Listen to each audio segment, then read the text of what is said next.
Oi, pessoal, o vídeo já vai começar, mas antes não se esqueça de curtir, comentar, compartilhar, se inscrever no nosso canal e ativar o sininho.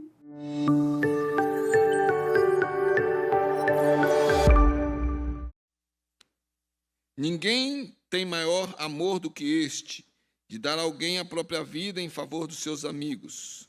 Vós sois meus amigos, se fazeis os que eu vos mando. Já não vos chamo servos, porque o servo não sabe o que faz o seu senhor. Mas tenho-vos chamado amigos, porque tudo quanto ouvi de meu Pai vos tenho dado a conhecer. A igreja pode sentar-se, continue aí com a Bíblia aberta. Algumas referências são colocadas para você localizar, anotar, outras você vai aí identificar, vai compartilhando. Irmãos, nós já temos meditado esse capítulo e vemos que lições maravilhosas desse Deus de intimidade.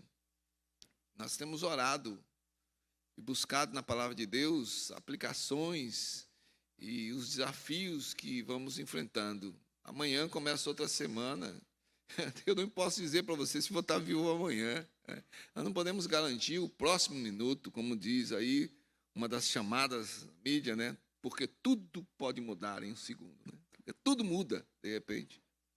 E são muitas lutas, e nós temos orado, são alguns problemas, e o irmão orou ainda agora, e abençoou as famílias, né? A despensa cheia e geladeira cheia, mas nós temos orado por aqueles que não estão nessa realidade, e que têm sido sustentados justamente pela junta diaconal, por causa da fidelidade do povo. Então, a ação social tem levado o socorro, mas nós temos orado por empregos, nós temos orado por doença. De repente chega uma notícia, como diz a minha neta Naomi, do nada chega uma notícia. Um dos nossos irmãos da primeira igreja batista morreu há poucos dias num acidente de avião, ultraleve. Né? E o que é que a Nora... O filhinho é paciente da Elaine, da minha esposa, e contando, ele tomou voo e ligou para uma filha, saia na janela com os netinhos, para ver eu passando. E o avião explode, e a família viu. E chocante. Aí a gente recebe notícia, falece a nossa irmã Ulda, uma pioneira aí da igreja aldeota, o esposo já faleceu há algum tempo. Vem notícia do irmão Hilton Passos, que foi internado na UTI. Estamos orando e a perspectiva de alta. E vem agora de manhã, nos choca, chega no momento do culto, levantamos um clamor pelo pastor Paul. Então, irmãos, realidades da vida, nós lidamos com essas realidades, são coisas da nossa vida e não tem como dizer assim, olha, nós estamos preparados para estas coisas, porque nós somos seres humanos e limitados. Mas nós olhamos para a palavra e entendemos que quem tem Jesus como eterno Salvador não teme nem mesmo a morte. Nós sabemos responder isso, está no nosso coração. Acabamos de cantar, a ministração já foi feita, o Salmo 40, versículo 1 diz: esperei confiantemente pelo Senhor, Ele se inclinou para mim e me ouviu quando clamei por socorro. Eu tenho orado, os irmãos da liderança têm me ajudado, mas de vez em quando alguém chega e diz: pastor, como é que foi mesmo? E eu disse: olha, era um culto de manhã, eu estava alegre com o cientista pregando, ele ensinou sexta, sábado, domingo, eu estava doido para pregar em Salmo 19 à noite, não é? E aí, então, dizendo, eu quero pregar, eu preciso pregar, porque houve a palavra da ciência se dobrando diante de Deus, um trabalho do cientista Marcos Eberlin, um trabalho abençoado, e aí, de repente, eu desço aqui para cumprimentar alguém, pam, do nada, um AVC, um derrame, e aí, eu pensei que era labirintite, né? Levei umas 3 horas ainda tentando me enganar, do nada. São coisas que nos surpreendem. Então, nesses momentos, por causa das nossas fraquezas humanas, surge o questionamento, mas escutei Jesus, e por que isso acontece? Às vezes nós nos sentimos tão... Ouvi essa semana alguém dizendo, pastor, a impressão que eu tenho é que Deus me abandonou, mas como Jesus pode abandonar se Ele diz que está sempre conosco? Mas, por outro lado, ele sendo Deus perfeito, esse Deus de bondade, como é que ele pode andar comigo, que sou pecador? E aí, então, por quê? Como? Então, alguém trabalha nas palavras e fica bonito, né? Alguém sofrendo, ralando, e aí por quê? E alguém diz, não, você tem que perguntar para quê? Grandes coisas, para a pessoa que está no problema, por quê ou para quê? Não vai fazer muita diferença. Então, nós corremos para a palavra e buscamos consolo nos outros. Então, nesses terríveis momentos, quando esses pesados pensamentos, as dúvidas, os medos, as angústias, as ansiedades, os medicamentos que surgem para tratar dessas nossas lutas, o Espírito Santo vem soprando a palavra e vem nos fazendo lembrar que, apesar de tudo, nós somos chamados para continuar crendo, esperando e entregando de coração tudo a este Deus, que é o Deus verdadeiro e que se mostra como nosso amigo. Tiago, no capítulo 2, versículo 23, lança o olhar lá para o passado. Ele está trabalhando com a igreja. As cartas ali que nós encontramos é para sustentar a igreja na caminhada, a dispersão, a perseguição. Então, era necessário que aqueles que estavam sendo convertidos e não viam Deus, não tinham uma imagem, mas recebiam a pregação do Deus invisível, acreditassem realmente que esse Deus é Deus presente. E lá nesse texto ele diz, ora, Abraão creu em Deus, isso lhe foi imputado para a justiça e foi chamado amigo de Deus. Tem um cântico como esse, né? Não há nada melhor do que ser amigo de Deus. Estamos lendo o Êxodo e vemos a figura de Moisés, muitas vezes sofrendo por causa do povo, mas sendo apacentado por Deus. E lá no Êxodo, capítulo 33, versículo 11, a parte A, diz assim, falava o Senhor a Moisés face a face, como qualquer fala a seu amigo.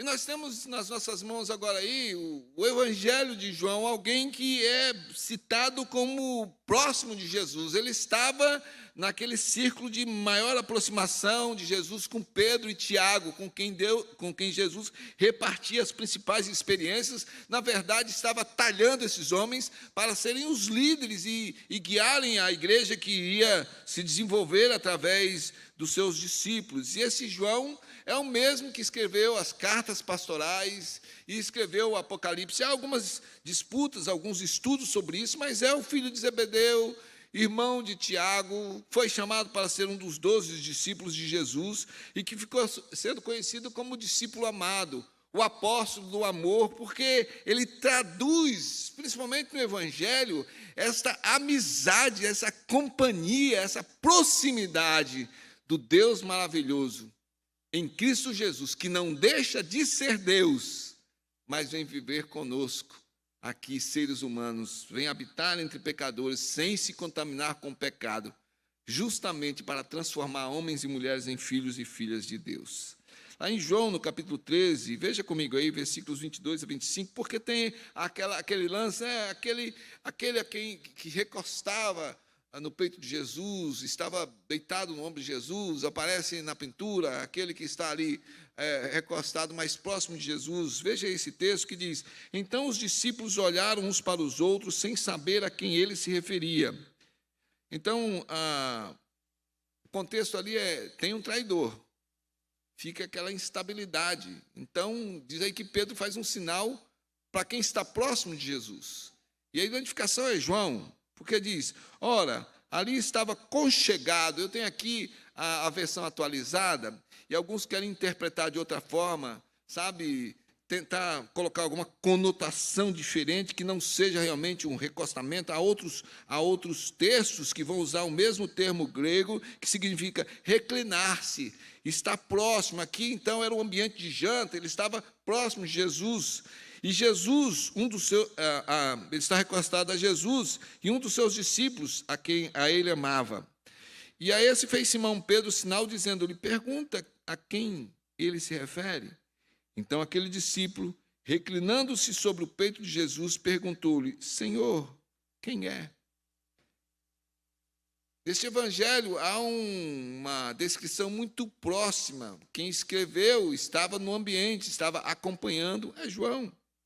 Foi escrito mais ou menos em torno do ano 90 depois de Cristo. Aí, nessa ordem que está colocada, é o quarto livro, por uma questão do cânon do Novo Testamento. E não há dificuldade, pelo menos aí por parte de uma área que estuda, e eu estou humildemente nessa área, e identificar João como este mais próximo de Jesus. Veja um outro texto, João capítulo 21, versículos 20 a 24, que de uma forma mais clara diz que o autor desse evangelho era aquele que estava naquele cenário, naquele momento, e que aparece agora descrito. Então Pedro, voltando-se, viu que também o ia seguindo o discípulo a quem Jesus amava, o qual na ceia se reclinara sobre o peito de Jesus e perguntara: Senhor, quem é o traidor? Vendo-o, pois, Pedro perguntou a Jesus: E quanto a este? Respondeu-lhe Jesus: Se eu quero que ele permaneça até que eu venha, que te importa? Quanto a ti, segue-me. Então se tornou corrente entre os irmãos o dito de que aquele discípulo não morreria. Ora, Jesus não dissera que tal discípulo não morreria, mas se eu quero que ele permaneça até que eu venha, que te importa? Aí vem o testemunho do autor. Este é o discípulo que dá testemunho a respeito destas coisas e que as escreveu. E sabemos que o seu testemunho é verdadeiro. João foi o único apóstolo pelos estudos aí históricos que não morreu assassinado, torturado, executado. Morreu de morte natural, já bem velhinho. Mas através dos escritos dele, principalmente as cartas pastorais, nos mostra um pastor já de a idade bem avançada, que ama a sua igreja, que trabalha de uma forma tão incessante, combatendo as heresias da igreja, que estavam se infiltrando na igreja. E aqui no Evangelho de João, o objetivo dele é mostrar que Jesus é o Cristo, o Filho de Deus. Aquele esperado no Antigo Testamento, e que Israel ainda espera hoje em grande pompa, aparece no Evangelho de João, através da linguagem de João, como este Deus que se aproximou da humanidade justamente para revelar a face de amor do Pai. Então, ele é o Cristo, ele é o Messias, ele é o ungido, o Filho de Deus. Uma das chaves que é identificada no Evangelho está no capítulo 20, versículo 31. Na verdade, fez Jesus diante dos discípulos muitos outros sinais que não estão escritos neste livro. Esses, porém, foram registrados para que creiais que Jesus é o Cristo, o Filho de Deus, e para que, crendo, tenhais vida em seu nome. Então, pela natureza do escrito, João tem esta particularidade.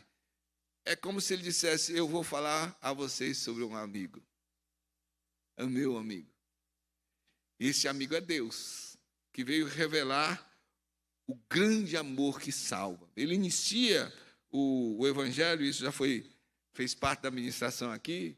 Se você prestar atenção no que cantou hoje à noite, tudo está ligado, tudo está conectado com essa mensagem dessa proximidade desse Deus que é amigo. Então, ele inicia o Evangelho assim: no princípio era o Verbo, e o Verbo estava com Deus, e o Verbo era Deus. Aí no versículo 14 ele escreve: e o Verbo se fez carne e habitou entre nós, cheio de graça e de verdade, e vimos a sua glória, glória como do unigênito do Pai. Então, antes que nós conheçamos qualquer informação, Jesus é Deus.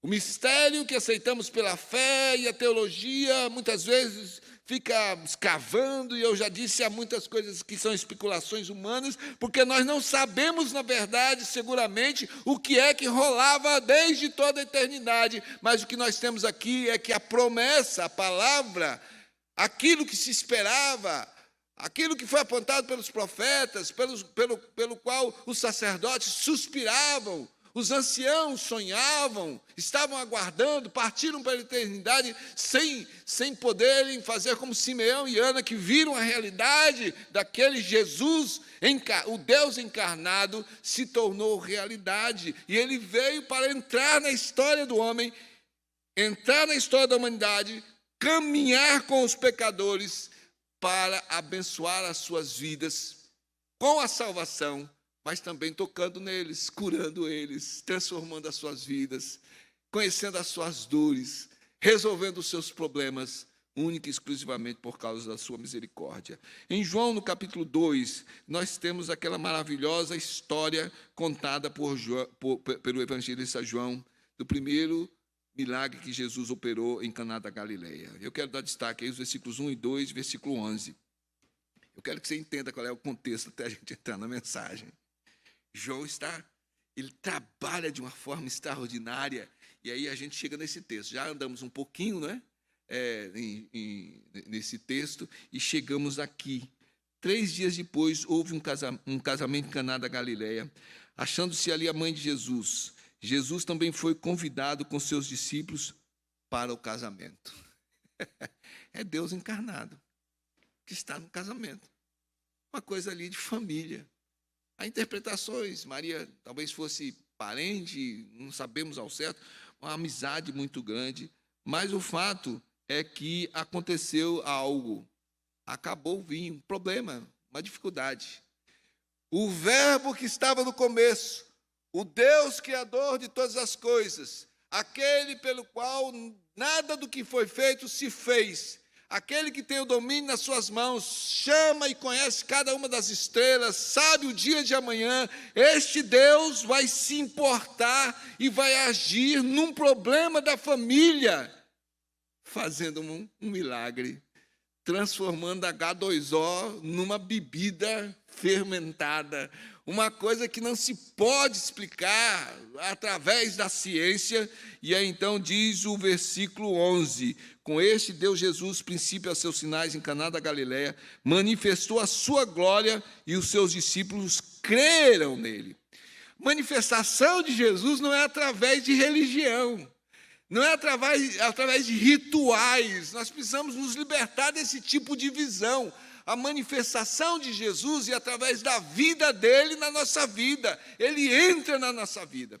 Ele conhece as nossas dores. Ele luta as nossas lutas e ele, então, através da sua providência, vai usar o processo do aperfeiçoamento, nos fazendo muitas vezes passar por lutas e desafios, talhando em nós a fé. E em alguns momentos, quando o campo, a praia da impossibilidade se desenha, ele age com o seu poder de milagre, com a sua autoridade. Nada pode se deter diante da sua palavra. Por isso o evangelista João, no capítulo 3, versículo 16, diz esse texto que é um dos mais conhecidos na evangelização.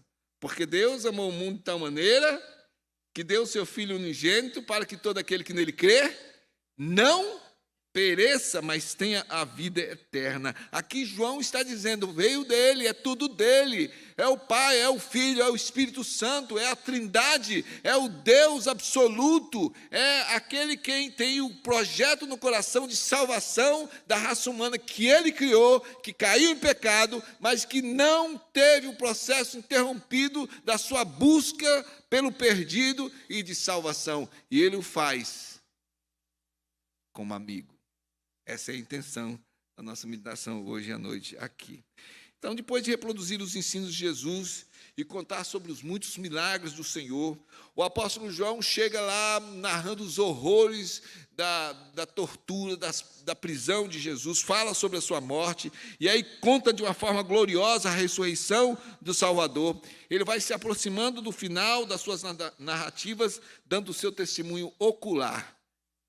Este amigo está vivo. Chorou como os outros, se escondeu como os outros em algum momento, teve dúvida, passou por momentos assim mesmo de aperto no coração, mas ele escreve no capítulo 21, versículo 14, e já era essa a terceira vez que Jesus se manifestava aos discípulos, depois de ressuscitado dentre os mortos. João nos apresenta este Deus vivo.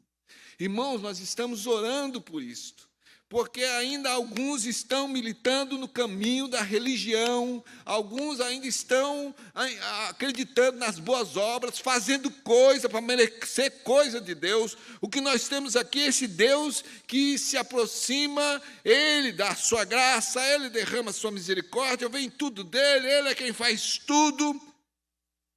E Jesus vem e entra na história para dividir este cenário. O nosso asseio, o nosso descer não é antes corona, depois corona, não. É antes de Cristo e depois de Cristo. A história está marcada por Ele.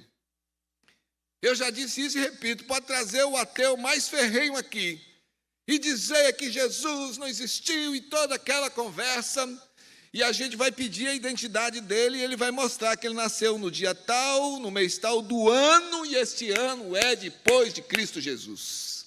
Ele é o Deus presente, ele está na nossa história. João inicia o capítulo 15 mostrando Jesus Cristo na intimidade com o Pai. Há uma intimidade, o Pai cuida do Filho, o Filho é verdadeiramente aquele que é constituído por Ele para alimentar aquilo que aqui nós entendemos é a igreja. E lá no versículo 5 de João 15, ele diz: eu sou a videira, vós os ramos, quem permanece em mim e eu nele, esse dá muito fruto, porque sem mim nada podeis fazer. Sabe aquele negócio de amigo? Como é que é a mãozinha que tem aí? Estamos juntos. É esse Jesus dizendo, sem mim você não pode fazer nada. Estamos juntos.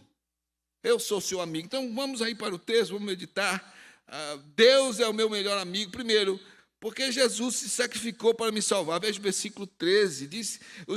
A palavra diz que o Senhor Jesus diz, ninguém tem maior amor do que esse. Esse amor aqui é o amor ágape, aquele que é celebrado pelo apóstolo Paulo lá em 1 Coríntios 13. É o amor perfeito. Aquele não é o amor humano. Aquele é o amor de Deus que é derramado no coração do ser humano. Então, este amor é incondicionalmente inimitável. Ninguém tem amor. A mãe não ama mais o seu filho, o esposo não ama mais a sua esposa. Ninguém neste mundo, por mais que faça pela humanidade, pode ter um maior amor.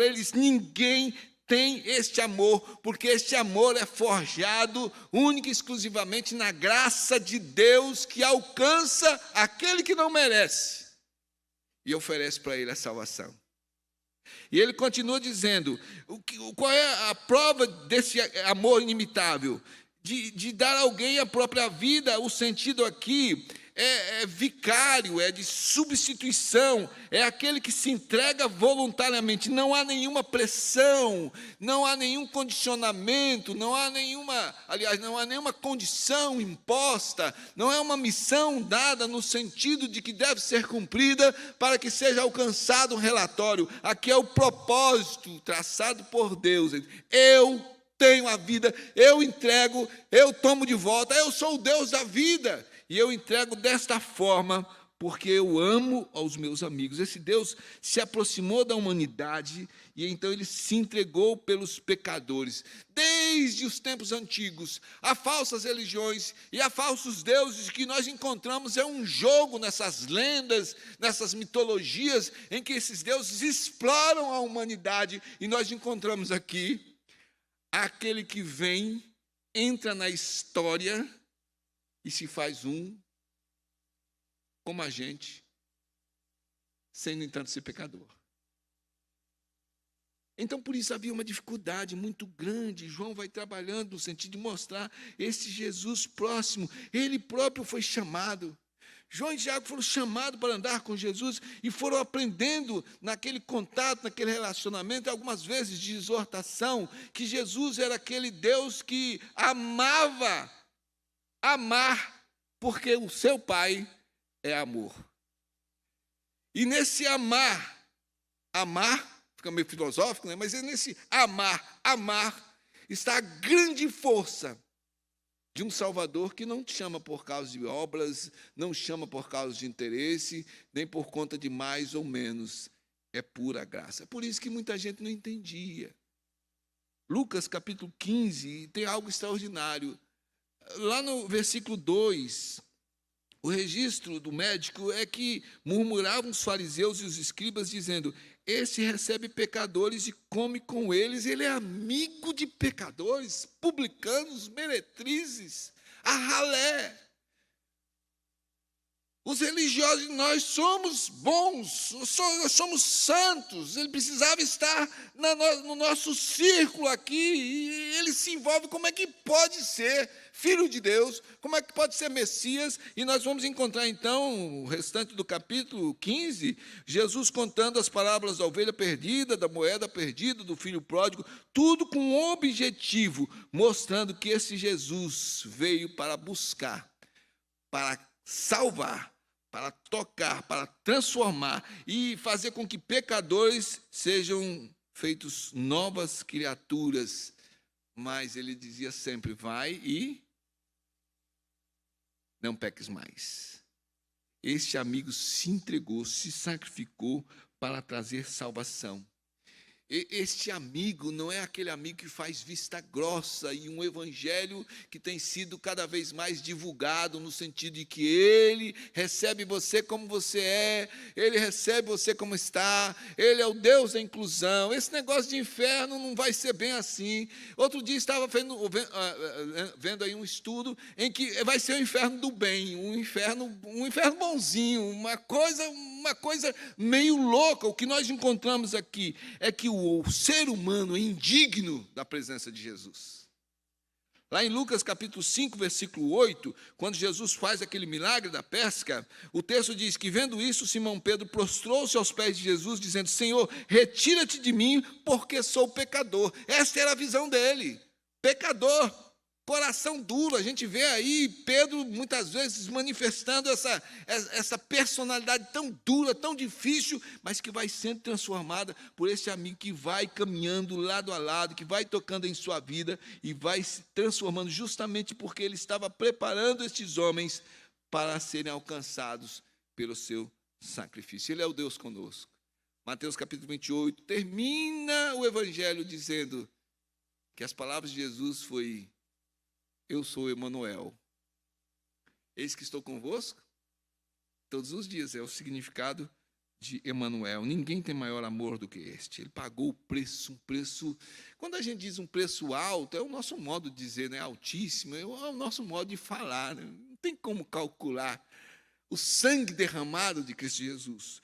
O apóstolo Paulo, em Colossenses capítulo 2, versículos 13 a 15, escreve: E a vós outros que estáveis mortos pelas vossas transgressões e pela incircuncisão da vossa carne, vos deu vida juntamente com ele, perdoando todos os nossos delitos, tendo cancelado o escrito de dívida que era contra nós e que constava de ordenanças, o qual nos era prejudicial, removeu-o inteiramente, encravando-o na cruz e despojando os principados e as potestades, publicamente os expôs ao desprezo, triunfando deles na cruz. Irmãos, este Deus maravilhoso se fez gente e foi para a cruz e passou pela humilhação. E ele diz: bastava um movimento do seu pensamento e um exército inumerável de anjos invadiriam este planeta, acabariam com tudo. Mas ele não o fez. É Deus que não fez questão de se agarrar a ser Deus, mas esvaziou-se para tomar o seu lugar e para tomar o meu lugar. Precisamos acreditar nisso de todo o nosso coração. Nós vamos cantar um hino, eu pedi para colocar no final, que é o hino 159, o bondoso amigo. E lá este hino diz assim: quão bondoso amigo é Cristo, revelou-nos seu amor, e nos diz que lhe entreguemos os cuidados sem temor. Falta ao coração dorido gozo, paz, consolação, é porque nós não levamos tudo a ele em oração. Deus é o meu melhor amigo. Jesus se sacrificou por mim, pelos meus pecados. Segundo lugar, Deus é o meu melhor amigo, porque ele é o amigo com autoridade. Veja o versículo 14, ele diz: vós sois meus amigos, e aqui é naquele termo traduzido da palavra grega filos, é o amigo. Esse filéu vai se aproximar do irmão de sangue, é aquele amigo mais do que amigo, é um amigo mais do que irmão, é aquele amigo que é alcançado por uma visão de amor. Esse ágape recebe para si esta missão de demonstrar o amor como amigo. E ele então diz: eu não chamo mais como amigos se vocês fizerem aquilo que eu mando. Então, é um amigo que tem autoridade, não é um amigo que vai fazer vista grossa. Não tem aquela amizade falsa. Sabe, alguns às vezes estão passando por um problema, uma dificuldade, às vezes alguns estão passando até mesmo pelo desafio de pecado, e ele vai procurar aquele amigo que é o amigo que não tem boca ruim. Ele vai procurar aquele amigo porque aquele amigo vai dizer o que ele quer ouvir. E muitas vezes esse amigo vai reforçar a fraqueza e o pecado. A palavra de Deus diz aqui que Jesus ensina os princípios do reino. Ele vem para anunciar o reino da salvação do seu Pai, e ele duramente repreende o pecado. Ele é o amigo que ao mesmo tempo é servido como Deus, mas trata os seus servos, que continuam sendo servos, como amigos, porque ele tem autoridade para transformar a vida dos seus amigos através da sua palavra. 1 João capítulo 5, versículos 3 e 4. Mesmo o evangelista escreve a primeira carta, e ele diz lá: porque este é o amor de Deus, que guardemos os seus mandamentos. Ora, os seus mandamentos não são penosos, porque todo o que é nascido de Deus vence o mundo, e essa é a vitória que vence o mundo, a nossa fé. É o amigo que chega e diz: olha, é o seguinte, nós temos princípios, você é meu amigo. Na verdade, você foi chamado para me servir. A ideia aqui é de alguém que é tratado assim como uma amizade que foi produzida por causa dele e não por nós. Nós não fazemos coisa para conquistar a amizade. Essa não é uma amizade conquistada dessa forma. Esta amizade vem através da visão única e exclusiva deste que revela os seus princípios e trabalha no nosso coração de tal modo que não nos coloca peso. Presta atenção, os mandamentos desse amigo não são pesados. Uma das coisas que começou a preocupar o desenvolvimento da visão discipulada há alguns anos atrás é que alguns discipuladores passaram a ser vistos como gurus. Colocavam um peso muito grande nos seus discípulos, a ponto de interferir em algumas coisas que eram coisas pessoais, por entenderem que deveriam ter esse tipo de uma autoridade exclusiva. Essa autoridade exclusiva pertence somente a Cristo Jesus. Ele não somente cura o físico, ele abençoa não somente a vida material, mas ele é o Deus que se aproxima como amigo, que liberta do pecado. Este amigo não é o amigo que faz vista grossa para o pecado. Esse é o amigo que se aproxima para purificar, para transformar, porque este amigo, ao mesmo tempo, filho de Deus, ele é o modelo, ele aparece como modelo. E então, sabe aquele amigo que você olha e diz: puxa vida, aquela pessoa, esse meu amigo, ele faz isso de bom, ele dá esse exemplo, ele dá esse testemunho. Eu quero fazer como ele, eu quero ser como ele. Não tem isso no nosso relacionamento humano? Pois é, mais do que isso. É olhar para esse modelo e querer parecer-se com esse amigo verdadeiro. Em João, capítulo 8, versículos 31 e 32, o Senhor Jesus disse aos judeus que haviam crido nele: se vós permanecerdes na minha palavra, sois verdadeiramente meus discípulos, e conhecereis a verdade, e a verdade vos libertará. Esse texto não pode ser usado em outro contexto. Só existe um contexto.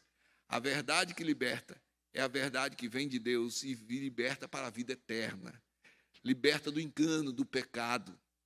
Liberta do engano da raça humana que acha que pode alcançar a eternidade por outros caminhos que não seja a verdade revelada por alguém que fala a verdade, aliás, que é a verdade. Jesus Cristo é a verdade e ele vai falar sempre a verdade.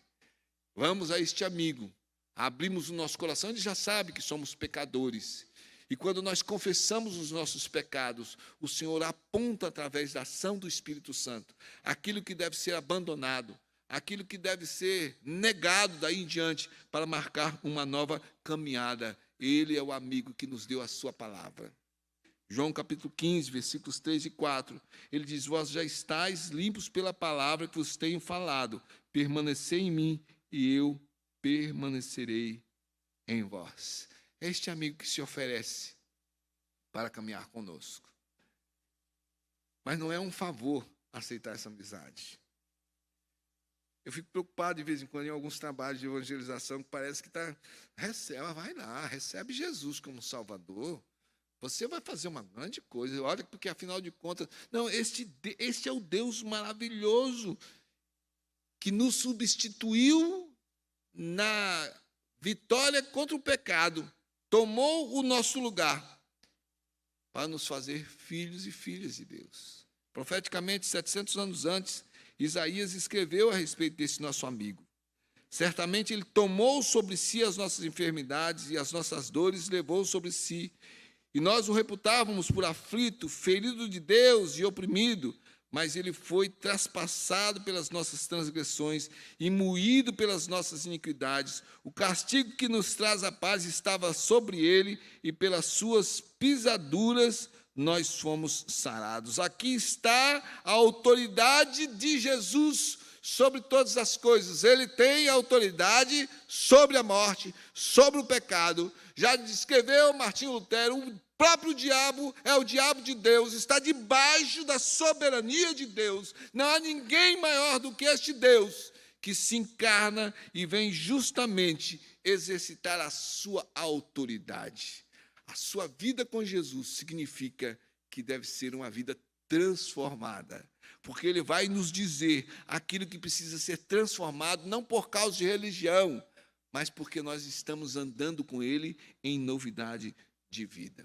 Vimos aí o Velho Testamento, o ano passado, o Salmo 119, versículos 10 e 11, diz: de todo o coração te busquei, não me deixes fugir aos teus mandamentos, guardo no coração as tuas palavras, para não pecar contra ti. Então, ele se sacrificou para me salvar, ele é meu amigo. Ele tem autoridade sobre minha vida como um verdadeiro amigo. E, finalmente, olhando aí para o versículo 15, Deus é o meu melhor amigo, porque o Senhor Jesus é o Senhor que se torna íntimo, se faz íntimo. E eu quero conversar aqui e, de repente, perguntar a você que é patrão. Você tem intimidade?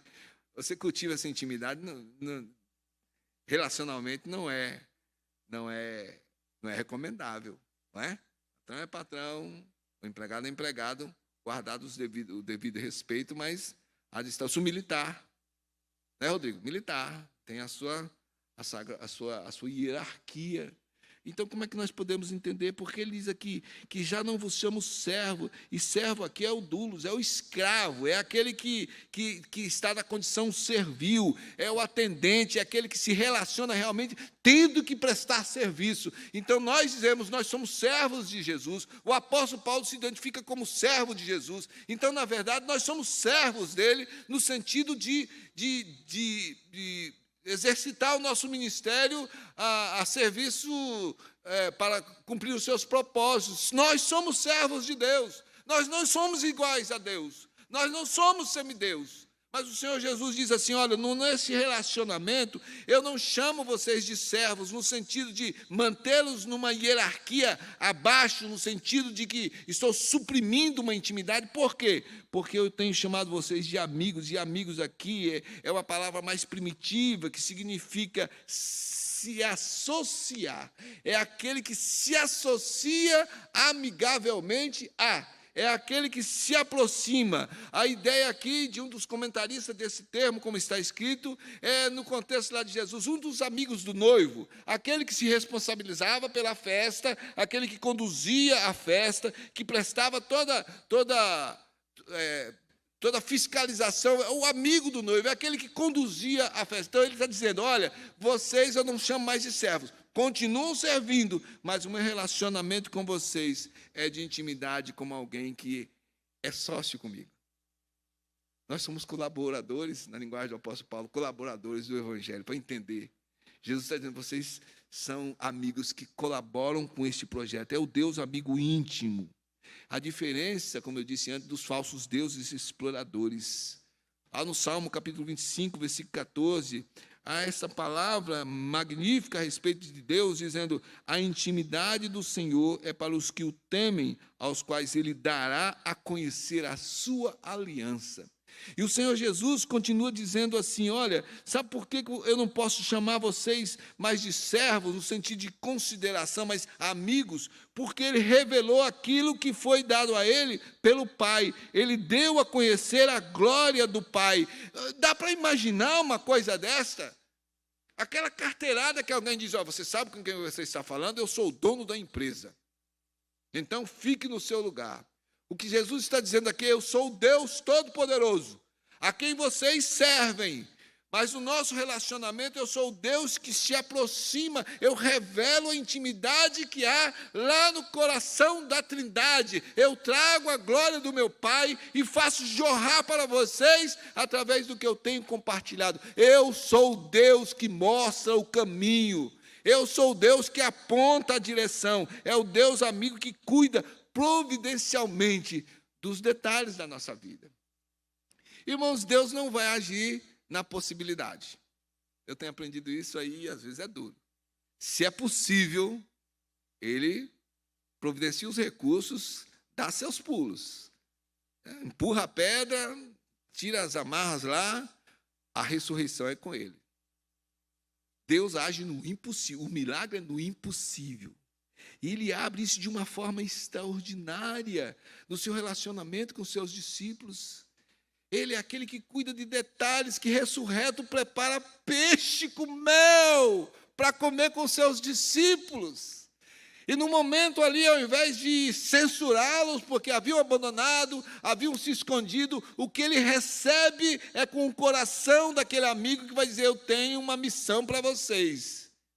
Vocês vão pelo mundo todo compartilhar este evangelho para ganhar gente de todas as nações.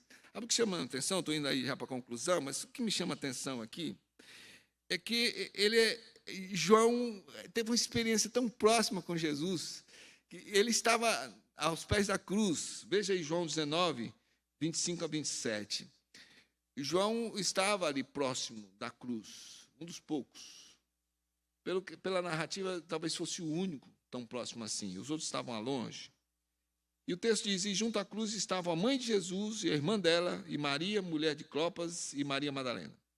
Vendo Jesus sua mãe, e junto a ela o discípulo amado, disse, mulher, eis aí teu filho. Depois disse ao discípulo, eis aí a tua mãe. Ele está dizendo ao João, amigo dele, servo, mas amigo, eu não vou te deixar sozinho. Mas ao mesmo tempo ele diz, cuida da minha mãe, porque o texto diz que dessa hora em diante o discípulo a tomou para casa.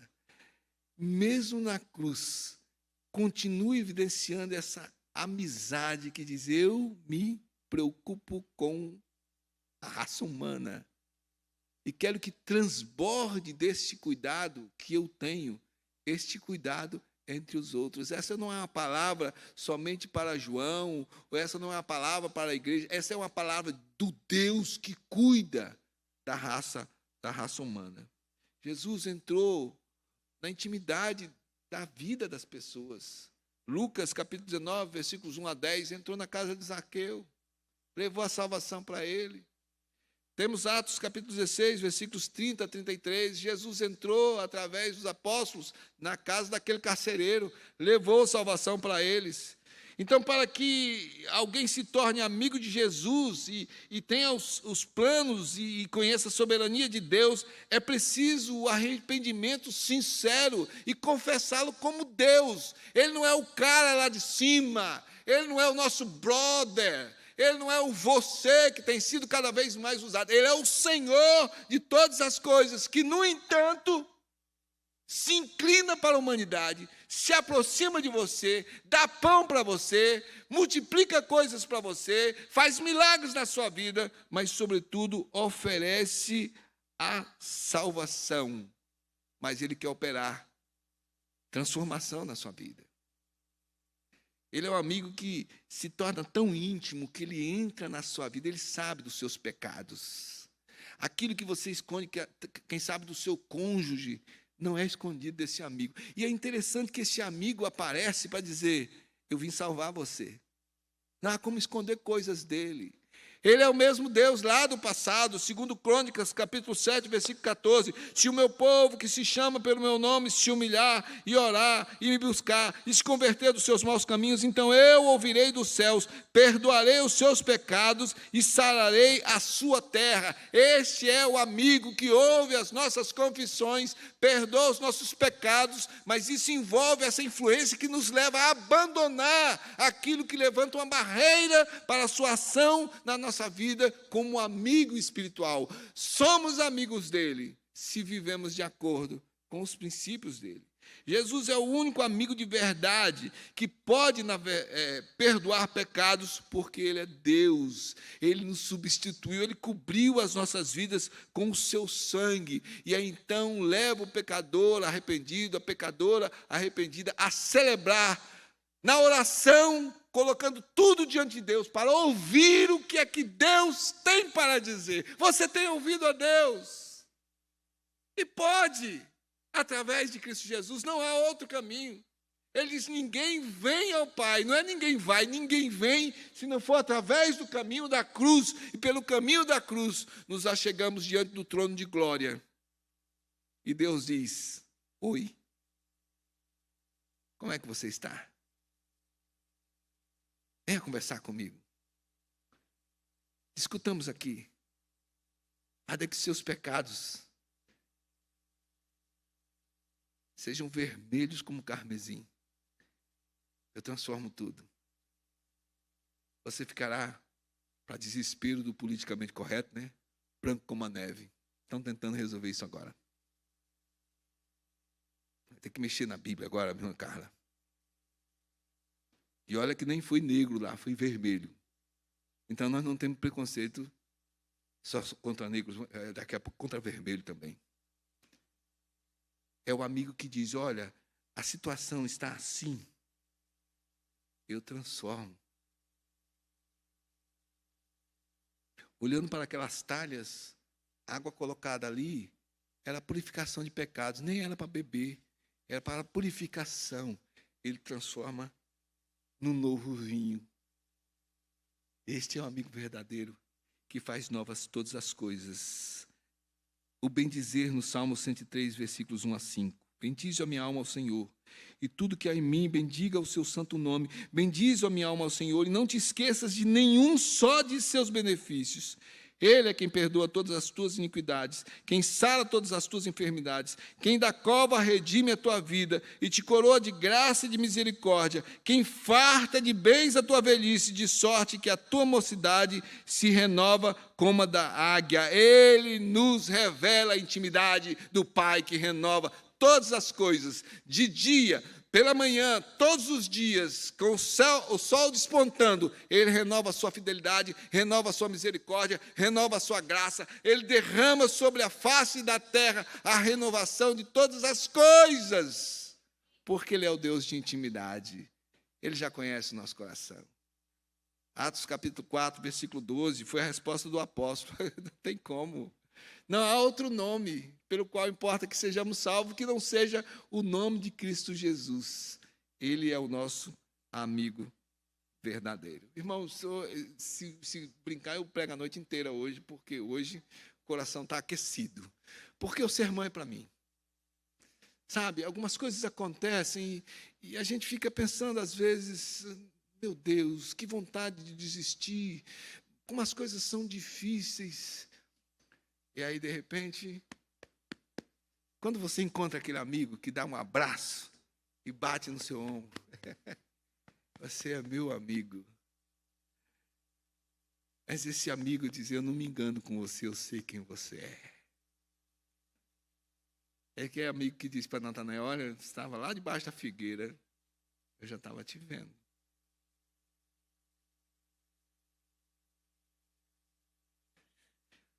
Mesmo João aprendeu tanta lição, foi perseguido, foi cancelado, foi exilado, quiseram amordaçá-lo, censurá-lo. E a resposta dessa força deste amor que Jesus colocou no seu coração, o levou a escrever o Evangelho, as 3 cartas, e o livro da Revelação de Apocalipse. Este é o Deus que pode mudar a sua vida, transformá-la totalmente.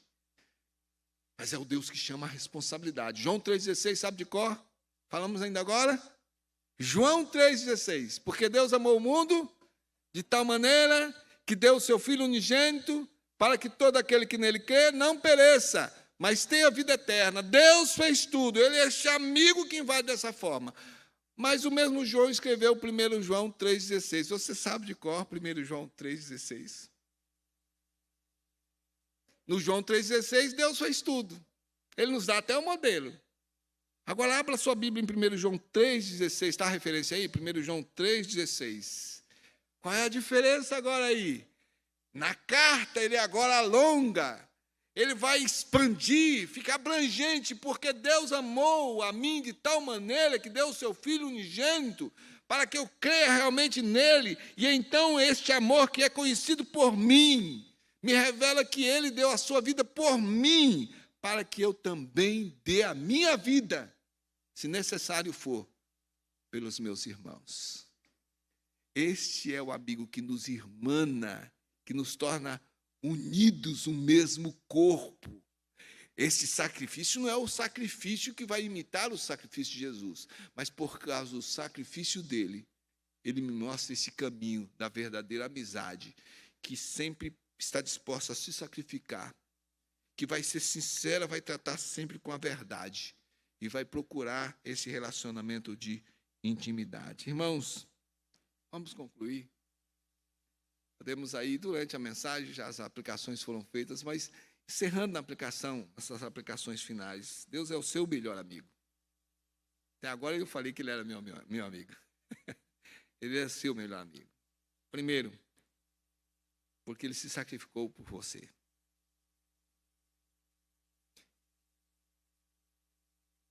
Há alguém agora mesmo querendo confessar isto, sonde do seu coração. Ele morreu por você. Deixe a salvação dele entrar no seu coração. Conheça essa amizade. Em segundo lugar, Jesus é o seu amigo com autoridade. Alguém aqui quer ser liberto do pecado, da força do pecado. Precisa dessa amizade sincera, desse Deus que espiritualmente olha nos olhos e diz: filho, filha, eu tenho uma proposta para você, para que você possa ser alcançado pela mudança, nova vida, nova criatura. Jesus é o seu melhor amigo, porque ele não deixa de ser Deus. Para mim é uma coisa fantástica na conclusão. Esvaziou-se da sua glória, não deixou de ser Deus. Ele é meu amigo, sem deixar de ser Deus. É um amigo que oferece amor. Há alguém hoje à noite aqui mesmo querendo abrir o seu coração e dizer: eu quero ser alcançado por esse amor tão grande, de um amigo que se aproxima de mim, sendo Deus. Para mais informações e novidades, siga as nossas redes sociais e fique por dentro de tudo.